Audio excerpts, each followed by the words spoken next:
지금 현재는 어쨌든 제3지대는 없어졌죠. 벌판이다. 이게. 그게 안철수 대표가 가장 큰 과오예요. 우리 대한민국 한국 정치사에 그렇게 좋았던 시절을 안철수의 무능함으로 까먹어 버려가지고 다시 시작할 수가 없어요. 뭐 이전에는 주로 김 교수라 불렀는데 지금 제가 위원장이다 보니까 내가 위원장이라고 부르는데 국힘을 강조하기 위해서 위원장이 부르는 거예요. 이게 국면 전환이 필요하다고 이야기했는데 탄핵 정국에서 그뿐만 아니라 차제의 그 대한민국의 전반적인 어떤 전환 변화가 필요하지 않나. 정치적으로 보면은 제가 그동안 한 30몇 년간 여의도에서 봤을 때는 이거 다당제만이 해결이다 이래 봐요. 개헌이 저는 그 필수적이라고 봅니다. 이 다당제 없이는 이 지역주의의 건강한 이 진영 논리, 진영 대결이 없어지질 않을 것 같아요. 근데 제가 정착자잖아요. 네. 다당제가 필요하면 다당제는 그 전제 조건이 개헌에서 대통령제를 없애야 다당제가 되는 거예요. 대통령제랑 같은 페어가 되는 게 양당제예요. 그럼 대통령제에서 그동안 다당제가 실패했던 게 대통령제니까 안 되는 거예요. 안철수의 무능함도 있지만 구조적으로 대통령제는 양당제가 이 친화적인 거예요. 선거제 바꿔봤자 안 돼요. 그러니까 다당제보다는 개헌을 해서 대통령제를 없애야 돼. 저는 이번에 계엄 사태를 보고 이재명에 대한 우리 국민들의 반감을 보면서 이래도 대통령 또 하고 싶냐. 제가 그래서 사실은 우리 당에서 경선판이 열리면 나가볼까 생각하는 이유도 저만의 보관이 있어요. 한국 정치를 진짜 근본으로 바꿔야 될 만한 새로운 우리 당의 전략이 있어야 되고 카드가 있어야 되고 개헌은 다들 이야기합니다만 개헌이 그동안 안 된 이유가 뭡니까? 대통령이 된 놈은 지가 임기 다 해야 되니까 안 하고 대통령이 되려는 놈은 지가 돼야 되니까 안 하는 거예요. 그래서 절대 안 됩니다. 근데 할 수 있는 방법이 있어요. 특히 이번 같은 경우 윤석열 같은 검증 안 된 사람을 이재명 맡겠다고 데려와서 이렇게 우리가 되치기 당하고 이 지옥의 길로 가버렸는데 또 이재명 같은 사람이 또 5년 대통령에서 이 나라를 5년 동안 또 지옥의 구렁텅이로 가겠습니까? 그리고 87년 민주화 이후에 직선제 대통령 중에 멀쩡한 사람이 있습니까? 국민들이 다 알아요. 그리고 그때는 내각제 하기에는 너무 전국이 혼란스럽고 뭐 국정이 불안하다 그래서 대통령제를 하고 그랬는데 그건 우리가 개발도상국일 때는 맞아요. 개발도상국일 때는 대통령제가 리더십이 좋아. 그리고 경제를 발전시키고 하는 데는 좋아요. 근데 우리가 선진국이잖아요. 선진국에서 대통령제 하는 나라는 미국하고 우리밖에 없습니다.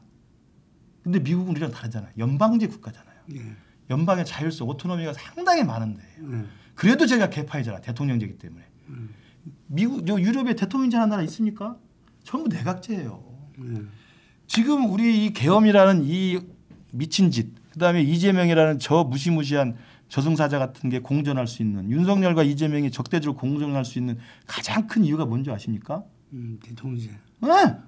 대통령제예요. 저놈 싫으니까 이놈 뽑고 이놈 싫으니까 이놈 뽑고 그 5년을 내내 국정 혼란 속에서 빠뜨려서 아무 짓도 못하게 되는데 윤석열 대통령이 진짜 참다 못 참아서 계엄이라는 비상대권을 잘 했다고 억울하다고 그러는데 이 사람이 정치를 모르는 사람이니까 정치로 풀면 될 일이거든요. 근데 그렇다 치고 이 사람이 왜 했느냐. 계엄을 하게 된 게 이재명이 입법 독조 아니에요. 탄핵 중독. 그걸 이제 탓하는 거야. 사람들이 맞아. 저 너무했어 이재명. 근데 이재명이 그렇게 하는 이유가 뭔지 아세요? 대통령제가 되다 보니까 여소야대가 필연적이에요. 여소야대. 우리나라 여소야대 아닌 적 있습니까? 거의 없어요. 대통령 선거 있고 2년 뒤에 총선이 있으면 여소야대가 거의 대부분 됩니다. 그 여소야대는 뭐야? 행정부 따로 있고 입법부 따로 있으면 이렇게 맨날 싸우게 돼 있어. 탄핵하고 거부권하고 5년 내내 그 지랄 또 할 거예요. 이재명 와서. 내각제가 되면 어떻게 돼요? 입법부 행정부가 일체화되는 겁니다. 그잖아요? 입법부의 다수당이 행정부를 구성하는 거잖아요. 그렇죠. 탄핵이 필요가 없지. 그렇잖아요. 거부권을 쓸 이유가 없지. 내각과 입법부가 일체화되어 있는데 그리고 오히려 이것은 국정이 안정되어 있고 여론의 반응성이 좋아요. 리스판시브니스라고 그러는데 민심이 바뀌어서 너 총리 너 아니야 내려와 그러면 총리는 언제든지 내려올 수 있습니다. 대통령제는 속아서 뽑았는데 저놈을 뽑았는데 5년 동안 가야 돼. 5년 동안 끌어내릴 방법도 없어. 국정 혼란이야. 그러나 내각제는 마음에 안 든다 그러면 내각 해산할 수 있잖아요. 내각 불신임할 수 있잖아요. 또 오히려 거꾸로 지금 우리 보수 쪽에서 억울해하는 게 저 이재명 같은 민주당 놈들 해산해야 되는 해산권이 없잖아. 의원내각제는 해산권이 있잖아요. 국회도 잘못하면 해산해버리는 거 해산하고 야 총선 다시 해. 이렇게 되는 거예요. 이렇게 좋은 선진적인 제도가 있어. 4년 중임제 이야기하는데 이것도 말장난이야 말장난. 지금 5년짜리 대통령도 개파인데 8년짜리 대통령 해줄 거예요? 나라 망하는 겁니다. 4년 중임제 이건 입 좋은 개살구야. 지 대통령 한 번 더 해보려고 하는 거야. 그거 안 되고 의원내각제 가야 돼. 근데 10년간 이제 현실 정치에 왔잖아요. 네. 그래서 그냥 그 금방 말한 그 취지라든지 그 명분은 동의할 수 있는데 많은 분들이 근데 현실적으로 일단 이번 같은 경우만 하더라도 이 탄핵 결정 나면은 60일 내에 조기 대선을 해야 돼요. 이번 대선은 치게 돼 있죠. 해야 되기 때문에 그 대선은 또 개헌을 하고 나서 할 수는 없어. 없죠. 아 이재명 개헌을 할 리가 없지. 그러니까 할 리도 없어. 그러니까 이번 대선은 치르게 돼 있어요. 네. 근데 그 대선에서 그와 관련된 제 묘수가 있다 이거지. 지금 제가 공개를 안 합니다. 안 하는데 어제 박범계 의원도 그 말은 하더라고요. 이 조기 대선에서 개헌이 이 주요 이렇게 아젠다가 될 것이다. 공약은 다 걸죠. 이재명 공약 안 걸었어요? 지난번에도 걸었죠. 다 걸었지. 그래서 이야기했잖아요. 공약 걸어놓고 대통령 되면 된 놈은 5년 해야 되니까 또 안 한다니까. 문재인도 마찬가지였잖아요. 그 시민혁명, 촛불혁명 때 제일 좋은 기회였잖아. 근데도 개헌 못 하잖아요. 그러니까 그거를 갖다 비결이 있으면 공론화하고 넓혀 나가야지. 혼자만 딱 갖고 있다가 그거 되겠어요. 아니, 그게. 국민들 상대로 저희 지지를 올리기 위한 방식으로 해야지. 아니 국민들도 이렇게 계속 이게 이 널리 알려주고 그게 지금 상황에서는 거기에 관심이 별로 없어요. 지금은 하여튼 전국 전환되면 할 거다. 당연하죠. 탄핵하고 이게 사법 처리가 끝나고 묘수가 있다. 이재명의 묘수가 있다. 당연히 있죠. 이재명과 윤석열이 다 없어지면 이제 새로운 판에서 개헌 말고 무슨 개헌은 지금 안 되지만 개헌 안 되죠. 개헌을 할 수가 없는데 지금까지 개헌 안 된 이유가 그건데 뭐 40년째 이게 몸에 맞지 않는 옷을 입고 있는데도 개헌이 안 되잖아요. 예. 근데 그 대통령 또 뽑히고 나면은 그 쉽지 않을 거예요 아마. 묘수가 있어요. 묘수가 있다. 묘수가 아니라 제갈공명의 신의 한 수가 있어. 신의 한 수가 있다. 그러니까 제갈공명도 10년간 이렇게 지금 제가 여의도에서 쭉 보면은 정치인들이 여야를 포함해서 너무 비겁한 것 같아요. 비겁하죠. 그냥 배지가 최우선이니까. 아니 지금 김상욱 의원 같은 젊은 친구 정말 고군분투하고 있잖아요. 이렇게 얼마 전에는 보니까 자기 지역구에 지방 의원들한테 탈당하라고 요구받았더라고. 저도 탈당 요구 무지하게 받아요. 그런데 이 김상욱 의원을 그때 그 혼자 1인 시위할 때도 한동훈 대표가 가서 악수해주고 격려해주고 그 외에는 별로 없어. 이것도 이제 김상욱 그 젊은 의원이 올바른 입장을 가지고 보수를 세우기 위해서 노력을 하고 있고요. 맞는데 또 김상욱 의원도 정치적 내공은 없는 거야. 그렇지 아직까지. 그렇게까지 할 필요 없는 거예요. 그러니까 아니 행태가. 네, 그게 또 중요한 거예요. 더 아시지만 우리나라 여의도파는 그렇게 단련되고 트레이닝돼서 정치에 최적화되고 그런 걸 다 끌어낼 수 있는 삼김과 같은 그런 사람의 준비 있는 사람이 없어요. 네. 이준석 같은 놈이나 좀 있고 저는 김상욱 의원도 오른바른 입장이지만 그 계엄과 탄핵 국면에서 김상욱 의원에 대한 그 당내 반발은 꼭 노선에 대한 반발만은 아닌 걸로 제가 알고 있어요. 그 애티튜드에 대한 반발도 좀 있고. 근데 뭐 그거야 보수 쪽에서는 이렇게 그런 부분을 별로 행태를 안 좋아하죠. 아니 행태라니까 제가 말씀드린 건 어차피 여의도도 사람 사는 데고 그다음에 주장을 할 수 있지만 그걸 표현하는 방식이나 주장하는 어떤 그 방식이나 뭐 이런 거나 이런 것이 뭐 그럴 수 있는 거죠. 큰 틀에서는 그게 별 문제겠어요? 아니죠. 자기 공동체 안에서 일단 인정을 받아야 될 거 아니에요. 노무현도 옛날에 안 그랬어요 초기에. 그러니까 독고다리 했다가 운 좋게 됐지만 5년 내내 말아먹었잖아요. 감당할 능력이 없는 사람이 된 거야 거기도 사실은. 근데 제가 한동훈과의 관계를 이제 물어봤는데 한동훈이 어려워하더라. 예를 들면 한동훈이가 가지고 있는 뭔가 그래도 이전에 자기 경륜을 떠나서라도 경험 이렇게 떠나서라도 뭔가 새롭게 만들려고 하는 부분들에 대해서는 상당히 동의할 수 있는 분인데 같이 안 하더라는 걸 보고 내가 물어본 거거든요. 어려워해서. 어려워하더라. 근데 윤석열도 저를 어려워했고. 예. 저는 현재의 국힘의 그 변화 쇄신에는 그나마 그래도 오세훈 서울시장이 지금 이제 계엄에 대해서도 그 반대했고 그 다음에 탄핵에 대해서도 어쨌든 찬성을 했잖아요. 예. 그래서 오세훈 시장이 뭔가 제대로 기치를 내걸고 이 부분에서 지난번에 보궐선거 때 이준석 그 의원하고 같이 했잖아요. 뭔가 함께하는 이런 부분들이 보수에는 제일 파워풀하지 않나 이렇게 그냥 예측을 해봐요. 글쎄요. 그러니까 결국 이제 하면 홍준표, 김문수, 원희룡으로 이제 한 일군이 생길 거고. 그렇죠. 그다음에 이제 오세훈, 한동훈, 안철수 정도가 또 예. 유승민까지 생기지 않겠습니까? 그건 그 과정에서 제가 아까 말씀드린 것처럼 이제 국면이 정리가 되고 현타가 와서 선거를 치러야 되겠다. 그리고 이재명을 이길 수도 있겠다. 이 민심이 우리가 민심을 잘 올라타면 그런 생각을 하면 저는 현명한 결정을 할 거라고 봅니다. 그 이준석 의원에 대해서 거기도 제가 말씀드린 것처럼 올바른 노선과 말을 잘하지만 애티튜드나 품격이나 품성에서 될 수가 없어요. 그러니까 그것도 중요하다니까. 내가 김상우 의원한테도 그런 걸 주문하고 싶은 거예요. 말 잘한다고 옳은 말 한다고 사람이 맞는 게 아니에요. 우리 이준석 대표 늘 듣는 말 싸가지 없다. 그래요. 이런 부분인데 지금도 하는 거 보십시오. 결국 이준석이 이준석 하잖아요. 자기가 윤석열한테 쫓겨났던 걸 똑같이 자기가 허리한테 하고 있지 않습니까? 안 되는 거예요. 품격도 중요한데 어쨌든 정치는 새가 중요하잖아요. 새는 10년 동안 겪어봤을 거예요. 새는 때가 되면 와요. 모세가 40년 광야에서 도망다니다가 때가 오면 하나님이 부르고 강태경이가 낚시를 하다가 때가 되면 부르러 오듯이 때는 옵니다. 근데 때가 올 때, 김종인 대표가 한 이야기 있잖아요. 별의 순간이 올 때 그걸 준비가 돼 있는 사람이 그렇지, 안 바로 오면 되는 그거지. 거예요. 준비가 돼 있어야 그런 생각하면 되지. 준비는 다 됐는데 때가 오느냐 안 오느냐 문제고 윤석열은 준비 안 된 놈인데 때가 왔다고 해서 돼버린 거야. 그래서 대한민국이 불행해진 거예요. 근데 지금 명태균 게이트 아마 방송에서 여러 가지 이야기 많이 했을 건데 이 명태균 게이트가 조기 대선에서 상당한 그 이 역할을 할 것 같아. 이게 계엄하고 탄핵 국면이 일단락이 되면 지금이야 이제 워낙 폭발성이 크게 터져 나왔기 때문에 명태균 게이트가 이제 수면 아래로 들어갔습니다만 대선에 가면 그 나올 수 있죠.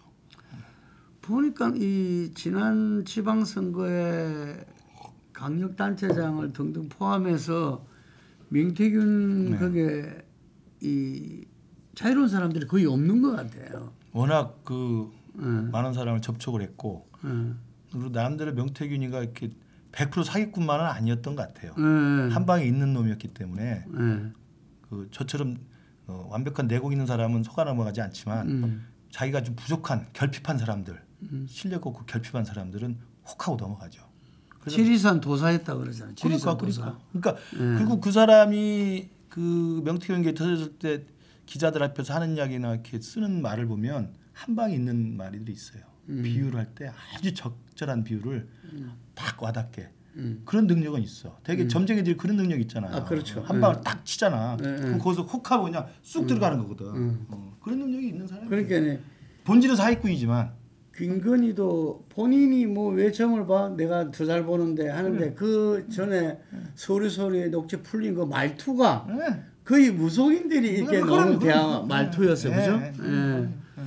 그러니까 뗄래야 뗄 수 없는 그 관계가 됐던 것 같고 그래서 명태균의 그 이 한금폰 거기에서 아마 국힘 대선은 상당히 영향을 받을 수밖에 없다. 지금이야 이제 탄핵 국면이 그렇지만 일단락 되면 그것도 아마 수면 위로 또 올라올 수 있죠. 거기에서 자유로운 사람이 한동훈하고 김근식이죠. 김근식. 아까 개헌 이야기는 하셨는데 그러면 개헌 공론화는 돼야 안 되겠어요? 근데 대선 앞두고는 공론화가 안 될 거고요. 대선하면은 민주당의 후보, 우리 당의 후보에서 치열한 경쟁을 하면서 할 텐데 공약에 넣는 정도로 끝나지 개헌이 실제로 실행에 옮기는 것은 대통령이 된 사람이 그리고 여야가 다시 이제 대선이 끝난 다음에 머리를 맞대고 이제 지금 세계 10위의 대한민국 정도가 이런 여소야대와 국정 혼란을 구조적으로 안고 있는 이 후진국들이 하는 대통령제 한다면 나라가 망한다. 이런 저는 이번에 계엄 사태를 보면서 우리 국민들이 뼈저리게 느꼈을 거라고 봐요. 대통령제를 이제 수명이 다 했다. 응? 대통령제 해서 죽은 사람 감옥 갔고 감옥 안 간 분은 딱 둘이에요. YS하고 DJ야. 그냥 가족들이 다 갔죠. 그리고 또 감옥 가게 생겼고 이런 대통령제를 왜 계속 해야 되느냐. 응? 저는 그 대통령 선거는 전 국민한테 그 정치 교육을 시키는 그 나라에 대한 다들 이제 대통령 선거를 통해서 걱정도 하게 되고 평가도 하게 되고 또 자기들도 투표를 하게 되는 거 아니겠습니까? 그럴 때 지금 이런 상황 정말 초유의 상황을 갖다 겪게 되었기 때문에 이후에 국면 전환됐을 때 각 당이 각 정치인들이 내놓는 대한민국 새로운 발전 전략 이게 아주 중요할 것 같아요. 근데 더 잘 아시지만 비법을 좀 놔두고 비법은 놔두더라도 그 부분에 대해서 좀 한 말씀 부탁드립니다. 더 잘 아시지만 저 현실 정치인 지금 10년이 넘었다고 그랬잖아요. 그건 고등학교 정치영재에 나온 모범 답안이에요. 선거 때 공약 보고 찍는 거 봤습니까? 거의 없어요. 제가 말한 건 공약이 아니에요. 지금 공약이 아니고 대한민국 청사진도 사람들이 별로 귀 기울이지 않아요. 이재명 싫어 그러면 국민의힘 누가 됐든 다 찍어. 그리고 국민의힘 누가 됐어. 그럼 이 국민의힘 누가 된 사람이 만약에 뭐 극우파가 됐어. 그럼 너는 절대 아니야. 그럼 이재명 싫어도 또 찍는 거예요. 그런 사람이 당락을 결정하지.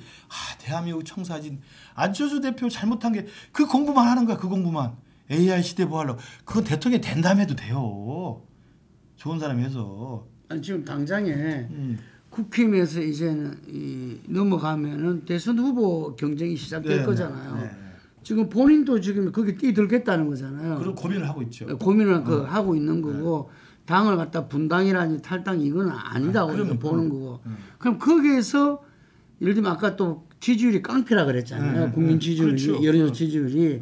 그럼 국민들 마음을 사로잡으면서 저 정도면 좀 이렇게 나라와 국힘을 갖다 좀 바꿀 수 있겠다. 그 민심과 지지율이 대한민국 청사진이나 블루프린트로 되는 게 아니라니까. 얼마나 이재명을 정확히 공격해내고 얼마나 우리 당에 대해서 비전을 우리 당 이렇게 가서는 안 됩니다. 친윤 그다음에 이 극우파들을 잘 분리해내는 그런 올바른 노선과 논쟁과 논리를 가지면 되는 거지. 아니 그래서 제가 블루프린트 꼭 그 차원이 아니더라도 국힘을 바로 세우기 위해서 윤석열 없는 국힘이어야만 그리고 우리는 윤석열 없는 국힘이 될 수밖에 없는 길이다. 그렇죠. 윤석열 없는 국힘이 이재명을 버릴 수 없는 이재명이 있을 수밖에 없는 민주당을 이길 수 있다. 이게 간단한 슬로건이에요. 제가 지금 오래전부터 해서 그 많이 이야기 됐죠. 우리 당도 다 알고는 있어. 근데 나를 어려워하니까 그러고 있는 거지. 그러니까 윤석열 없는 국민의힘, 이재명 있는 민주당. 딱 그 구도로 가는 거예요. 어쨌든 이재명 후보에 대해서 아까 이야기를 많이 했는데 공정이 나오기도 했는데 어쨌든 현실적으로 봤을 때 뭐 2심은 그 전에 나오더라도 공직선거법 어쨌든 현재로 보면 민주당 후보 그리고 그 본선에서도 1위로 거의 지금 압도적으로 나오고 있으니까 대권 가도 어떻게 전망하십니까? 그러니까 그거 이재명 대표의 법원의 시계는 그대로 가는 거고요. 그건 신경 쓸 필요 없고 알아서 하는 거고요. 뭐 그 전에 잘리면 못 나오는 거고 안 잘리면 나오겠죠. 근데 나와서 제가 아까 대통령제를 더 이상 우리가 이제 저 쓰레기통에 버려야 된다고 하는 게 이재명이 된다 칩시다. 그럼 되는 순간 5년 동안 그 이재명 대표 5년 동안 대통령으로서 직무 수행이 가능할 거라고 보세요? 재판을 그렇게 수도 없이 많은 재판을 받다가 지금 그 재판이 계속 되어야 되느냐 중단되느냐 하는 것부터 5년 동안 싸울 거예요. 이 나라가. 그럴 거 아니에요? 또 저쪽 뭐 어디가 모여서 한쪽에서는 재판을 계속 받아라 한쪽에서는 무슨 소리냐 또 당은 당대로 계속 할 거예요. 그러니까 이재명 대표가 당선이 될지 안 될지도 저는 모르겠지만 저는 우리 당이 잘하면 이재명을 이길 수 있다고 생각하는데 당선되는 순간 5년 동안 대한민국은 또 국정의 혼란 그대로 가는 겁니다.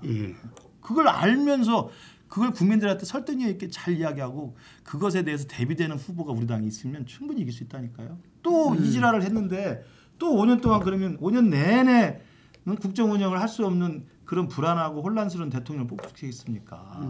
이걸 해야죠. 그래서 국힘의 차기 대선 후보가 중요할 것 같아요. 어쨌든 간에 그 이야기를 들어보면은 국힘의 미래가 있네요. 저한테 있는 거죠. 저 말을 들으면 이기지. 아니 내가 굳이 안 나가도 나갈 수도 없겠지만 제가 생각하는 방향, 제가 옳다고 믿는 방향과 그 전략과 캠페인 내용이면 이길 수 있다니까. 윤석열도 나를 어려워하지. 한 번도 나한테 말을 놓은 적이 없어. 윤석열이 말 안 한다는 것은 너 싫다는 거거든. 그냥 오피셜리 그냥 만나자는 이야기야. 그럼 만나면 말 항상 쓴소리하지. 그러지 마시라. 아이고 너 싫어 이렇게 된 거지. 아니 한동훈하고는 좀 이야기를 나눠봤어요. 네, 근데 존댓말 한동훈은 이제 저보다는 한참 후배니까. 근데 이제 한동훈도 일단 술을 안 먹잖아요. 콜라. 그래도 이제 한동훈은 그래도 좀 듣는 편이죠. 듣는 편이고 그래도 지금까지 한동훈 대표가 했던 민심에 대해서는 가장 리스판시브스가 좋아. 민심을 정확히 봐. 근데 한동훈 대표 시절에 내가 장동혁 그때 최고라든지 이렇게 들어보면은 이 혼자 그렇죠. 그게 이제 내공이 없는 거예요. 주위 사람들 일단 좀 모아서 같이 좀 해야 되는데 토론하고 논의하고 이 그게 잘 안 돼 있다고 그러더라고. 그것도 좀 그게 이제 검사 경력이라는 게 그런 게 있고 그래서 특히 윤석열이 이렇게 만약에 탄핵이 돼버리고 아웃되면 같은 검찰 수위라는 그 한계가 있죠. 딜레마라는 한계를 어떻게 극복할지도 사실 큰 문제죠. 그러니까 사람이 없어. 오세훈은 만나봤어요. 예. 어때요? 저도 괜찮다고 봐요. 그리고 이 수도권에 소구력이 있고. 근데 제가 이 탄핵 나기 전에 계엄 나기 전에 우리 집에서 이제 집사람하고 자주 대화를 하는데 집사람이 저한테 어떤 영향을 많이 주냐면 대한민국 수도권의 가장 중간적인 입장을 정확히 해줘. 너무 정치의 고관위층도 아니고 정치를 아예 모르는 무식한 사람도 아니고 그렇기 때문에 정확한데 내가 한때 한동훈하고 오세훈이면 어떤 사람이나 내가 물어봤어요. 그때 우리 와이프가 그냥 주저하지 않고 한동훈이지 그래서 나는 의외였어. 그래서 왜? 그랬더니 젊잖아. 그래서 이제 수도권에 그냥 평균적인 여성이나 그냥 평균적인 사람은 그래 오세훈하면 오래됐다는 생각이 다 드는가 봐요. 그래서 내가 그걸 깨닫지 못했던 거지. 오세훈도 그래 됐고. 그럼. 우리가 그래 된 거야. 우리가 그래 된 거야. 나 지금 취준생 10년 차잖아. 그러니까 한 방에 한번 하려고 그래. 그러니까 우리 와이프가 그 생각 그럴 수 있겠다. 특히 중년 여성들은. 그리고 한동훈은 젊잖아. 70년대생이잖아요. 지금 전 세계 보세요. 유럽에 40대 총리 수두룩합니다. 근데 서울시장 4선인데 이게 좀 힘이 될까요? 그것이 오히려 그러니까 오래됐다는 생각이 들게 한다니까. 그리고 또 저는 이제 오세훈 시장이 우리 당에서는 오세훈, 한동훈, 안철수, 유승민까지 저는 4명이 열심히 해서 그 중에 좋은 사람이 제 말 들으면 좋은 사람이 됐으면 좋겠어요. 근데 오세훈 후보 같은 경우는 그 과거에 서울시장직을 버려가지고 민주당한테 발판을 만들어줬다는 그 원죄가 강경 보수층에 지금도 있어. 그래서 내가 지역을 다녀보면 그렇죠. 나이든 이 사람들은 오세훈하고 막 다 지금도 당을 망하게 만든 사람. 그 원죄가 오래 가요. 유승민 원죄가 오래 가듯이 어려워. 그러니까 사람이 없다니까. 홍준표는 아까 말한 군으로 보면 저쪽인데. 저쪽이지. 거기 주위에 사람이 아무도 없잖아요. 홍준표 되면 국힘 망하는 거네. 망하죠. 망하는 거죠. 뭐. 차라리 김문수 선배가 그 노선은 극우지만 사람은 괜찮죠. 그렇죠. 다 평가가 나오잖아. 그 사람은 강직한 분이고 거짓말하는 사람은 아니니까. 그래서 아까 그래도 군이 이렇게 딱 정리가 되지네요. 그게 의회에 지금 새로운 인물이 지금 등장하고 있는 거지. 등장하고 있는 거네. 하여튼간에 뭐 이 수사든 헌재든 그 시간으로 가고. 전국 전환을 빨리 해야 된다. 그다음에 좀 법원도 가고 이재명 법원도 가고. 알아서 그 각 기관들이 시스템에 따라서 시계가 가고 우리 당은 이제 선거를 준비해야죠. 그래서 될 만한 후보 그리고 이길 수 있는 전략. 이재명이 민주당은 안 되게 되어 있어요. 두고 보십시오. 절대 안 됩니다. 이재명이 안 돼. 그래 그렇게 가면은 영남권 의원들도 이제 좀 줄을 서게 돼요. 바꾸게 돼 있겠죠. 바뀌게. 오늘 여기까지 하겠습니다. 감사합니다. 감사합니다. 마지막으로 우리 국민들한테 한 말씀 부탁드립니다. 아무튼 폴리뉴스 시청해 주시는 우리 구독자 여러분, 정치가 어렵습니다. 그리고 정치가 너무 막장입니다. 그리고 대한민국 이러다 망합니다. 정치 근본적으로 바꿔야 되고요. 그러려면 좋은 사람이 정치할 수 있도록 해야 됩니다. 그럼 여러분들이 깨어 있어야 됩니다. 잘 부탁드리겠습니다.